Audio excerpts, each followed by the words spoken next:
propose de passer au prix suivant. Donc, le prix suivant, c'est le prix énergique. Alors, ça a été évoqué, il me semble, par le collège de Saône-et-Loire. Pour rappel, Énergique, c'est une application numérique. Elle a été mise à disposition de l'ensemble des candidats CUBES, collèges et lycées, pour les aider à dynamiser leur concours. Et le prix Énergique récompense l'établissement qui s'est le plus appuyé sur cette application. Et pour remettre ce prix, je vais appeler Rémi Hérinck, qui est chef de projet animation chez Énergique et que certains connaissent mieux sous le nom de Nakoum.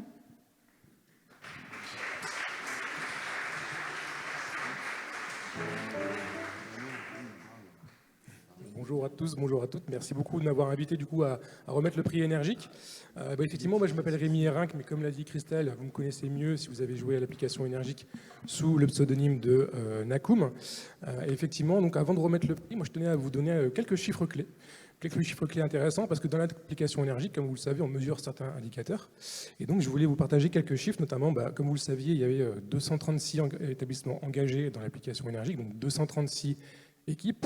Et ces 236 équipes, c'est autant d'élèves qui ont réalisé des missions, qui ont calculé leur bilan carbone sur l'application, qui ont relevé des défis. Et en faisant tout ça, pendant toute l'année scolaire, l'ensemble des 236 établissements sur l'application Énergique ont réussi à économiser 95 tonnes équivalent CO2. 95 tonnes équivalent CO2, c'est énorme.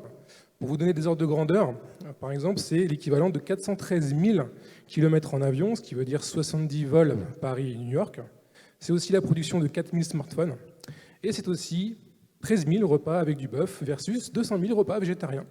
Donc j'ai envie de dire bravo à tous ces établissements qui ont réalisé une très belle performance sur l'application Énergique. Et parmi les 236 équipes engagées, il y a un établissement qui sort un petit peu du lot, effectivement, puisque cet établissement, à lui tout seul, a déjà réussi à engager 400 personnes sur l'application Énergique, élèves, professeurs, les familles, les personnels d'établissement. Ils ont réussi à avoir un taux de 66% de bonnes réponses au quiz Énergique. Et surtout, ils ont réussi à eux seuls à économiser 40 tonnes de CO2 sur les 95 au total. Et cet établissement, c'est le lycée Descartes, que j'appelle à venir sur scène.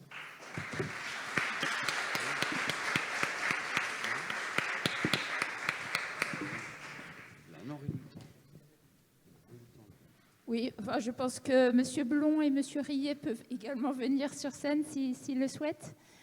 Merci. Félicitations. Et je me permets juste, avant de laisser la parole, de souligner l'engagement de la région Île-de-France dans le concours CUBES. Depuis le début, ce ne sont pas moins de 44 lycées franciliens qui ont participé au concours, donc bravo à tous. Merci pour votre confiance, votre fidélité dans le concours. Donc, Monsieur Blond, vous êtes vice-président de la région Île-de-France, délégué spécial à la santé environnementale et à la lutte contre la pollution de l'air.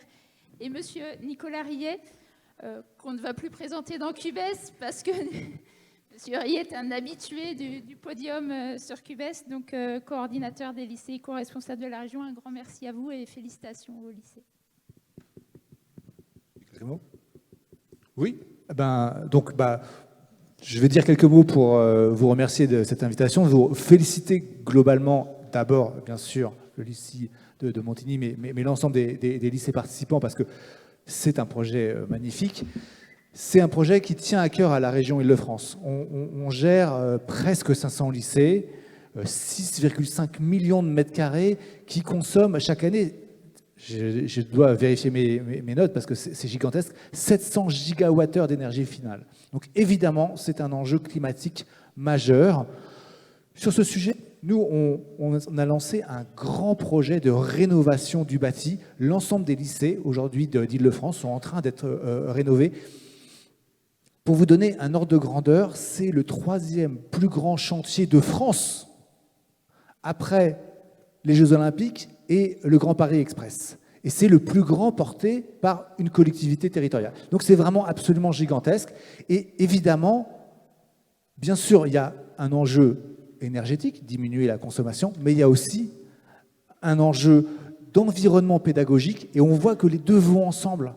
Quand les élèves sont dans des lycées qui sont neufs, qui sont bien entretenus, évidemment, ils vont avoir plus de plaisir et plus de facilité à apprendre et ils consommeront moins d'énergie. Mais ce combat contre le changement climatique, ce n'est pas la région toute seule qui va le gagner, c'est tout le monde, tous ensemble, les lycées, les personnels enseignants et éducatifs, la communauté dans son ensemble. Et c'est pour ça qu'on en est ravis d'être ici aujourd'hui. Comme vous l'avez souligné, ce n'est pas la première fois. On a déjà présenté 45 lycées. On a l'ambition d'en présenter encore beaucoup plus parce que, justement, dans cette logique d'associer les communautés pédagogiques et les élèves, on a inscrit comme clause dans les marchés d'énergie l'obligation de sensibiliser à la fois les élèves et les personnels. Et je pense que c'est quelque chose qui est précieux parce que justement, on va multiplier, encore une fois, le discours et l'efficacité. Et donc, de manière un petit peu peut-être péremptoire, mais optimiste, j'espère qu'on aura encore 100 nouveaux lycées inscrits dans les années à venir sur les 9 prochaines années. C'est en tout cas les objectifs que nous nous sommes donnés. Je m'en arrête là pour, encore une fois, féliciter les équipes pédagogiques, les élèves, parce que c'est vous qui travaillez, et puis dire, encore une fois, que, on va se revoir, parce qu'encore une fois, c'est un chantier qui est en cours, auquel on est nombreux à participer. Merci.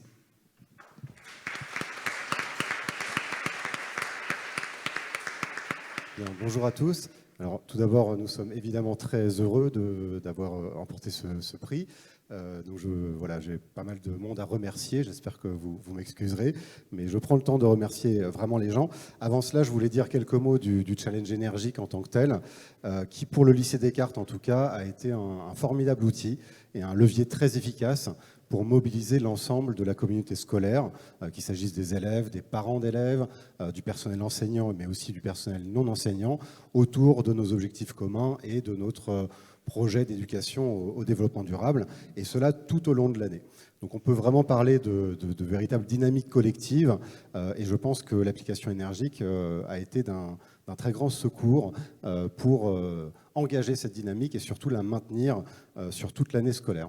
Donc avec près de 400 participants, vous l'avez dit, l'appli énergique est devenue au fil des semaines et des mois qui passaient une marotte récurrente dans notre quotidien au lycée. Et nous avons pu ainsi vraiment mobiliser un grand nombre de personnes. Donc je veux dire merci évidemment aux participants, merci aux développeurs aussi, aux chefs de projet d'Énergique pour ce très bel outil. Et j'en profite aussi au passage pour vous féliciter pour la qualité du kiosque documentaire de l'application qui propose un très grand nombre de contenus extrêmement enrichissants autour des 17 objectifs de développement durable, qu'il s'agisse d'articles de presse, de podcasts ou de vidéos. Et je crois que c'est une source d'enrichissement et pour les élèves et pour les adultes. Et je vous en remercie très sincèrement. Pour terminer sur le challenge énergique, je veux aussi adresser un grand bravo à nos plus féroces concurrents qui sont passés ici il y a quelques instants, donc le collège Les Chênes Rouges. Vous avez été pour nous... Voilà. Merci beaucoup. Vous avez été pour nous un aiguillon de tous les instants. On est ravis que vous ayez remporté un autre prix. En tout cas, on partage le nôtre avec vous sans hésitation. Je voulais aussi élargir un petit peu et au-delà de l'appli énergique, parler du concours CUBES. Et je voulais là aussi remercier vraiment tous les acteurs de ce concours. Alors déjà au sein de l'établissement, et je commence évidemment par les éco-délégués du lycée, dont vous avez ici 2 éminents représentants. Et je voulais les remercier pour la constance et l'énergie avec laquelle ils ont travaillé toute l'année. C'est vraiment très largement grâce à votre travail et à ceux de vos camarades évidemment, et à votre engagement que cette année de concours a pu devenir un marqueur vraiment fort pour le lycée Descartes pour l'année 2022-2023. Je voulais remercier aussi l'équipe du CEREMA, évidemment, en particulier Anne-Laure Chéreau et Charlène Barbet-Rocher, qui nous ont beaucoup accompagnés, qui nous ont fourni des outils extrêmement utiles, précieux et efficaces au quotidien. Et donc je les remercie pour cet accompagnement, évidemment. Enfin, je voulais ajouter un mot et parler de Madame Estelle Anne, qui était jusqu'à il y a peu l'adjointe gestionnaire de notre établissement. Elle a été appelée à d'autres fonctions très récemment, donc elle s'excuse de ne pas pouvoir être là aujourd'hui. Mais je voulais vraiment souligner son implication dans le concours CUBES, puisque c'est elle qui l'a piloté. Et je voulais insister un peu sur son rôle. notamment parce qu'elle a la capacité à toujours trouver des solutions, quelles que soient les difficultés ou les freins que nous pouvons tous parfois rencontrer dans nos différents projets.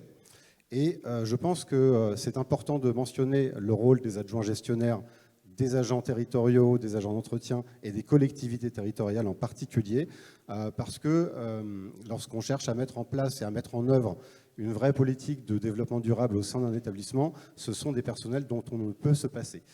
Et ils ont une importance absolument capitale pour tous les acteurs. Évidemment, le développement durable, c'est une question de pédagogie, de conviction, de connaissance, qui implique les élèves, qui implique les professeurs, mais sans ces personnels-là, on serait souvent bien en peine d'avancer.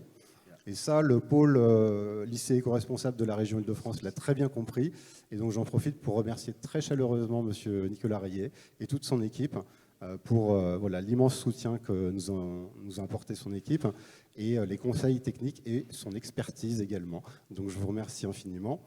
Et si je dois conclure un petit peu rapidement là-dessus, c'est peut-être ce que nous retiendrons avant tout de l'année concours, c'est que c'est une année qui nous a permis en fait de faire en sorte que des personnes au sein de l'établissement, donc je pense aux agents d'entretien, aux professeurs, aux équipes des secrétariats, des personnes qui se croisaient dans les couloirs, qui parfois ne connaissaient même pas leur nom, qui ne se disaient pas forcément toujours bonjour, ces personnes-là se sont mises à réfléchir ensemble, à agir ensemble, au service d'objectifs communs, et je crois que c'est un très bel enseignement pour cette année de concours.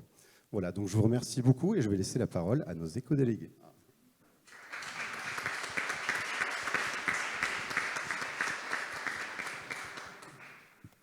Merci, merci déjà pour l'application, pour tout. Et je voulais remercier vraiment tous les élèves du lycée qui ont participé et aussi les assistants d'éducation et toute la vie scolaire qui nous a été d'une grande aide pour motiver les élèves qui à chaque fois dans la queue de la cantine nous rappelaient de faire les questions sur énergique. Et vraiment, cette application, c'est une très très bonne idée pour sensibiliser au développement durable, qui est vraiment une question beaucoup trop importante pour nous maintenant, aujourd'hui. Eh ben, je pense que le principal a été dit, mais je voulais juste un peu argumenter, apporter mes remerciements à toutes ces personnes, et puis aussi appuyer le fait que, comme ça a été dit, l'application énergique pour notre lycée a permis de rassembler plus de 400 personnes.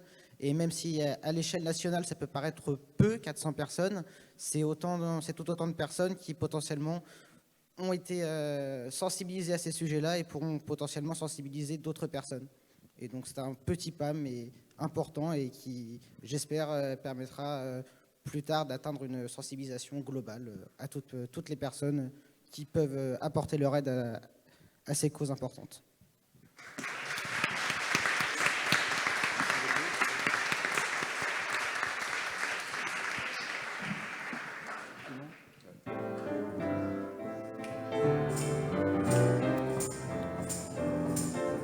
I'm dreaming of a white Christmas, just like the ones I used to know, where the treetops glisten and children listen to hear sleigh bells in the snow. I'm dreaming of a white Christmas, with every Christmas card I write. May your days be merry and bright, and may all your Christmases be white, and may all your Christmases be white, and may all your Christmases be white.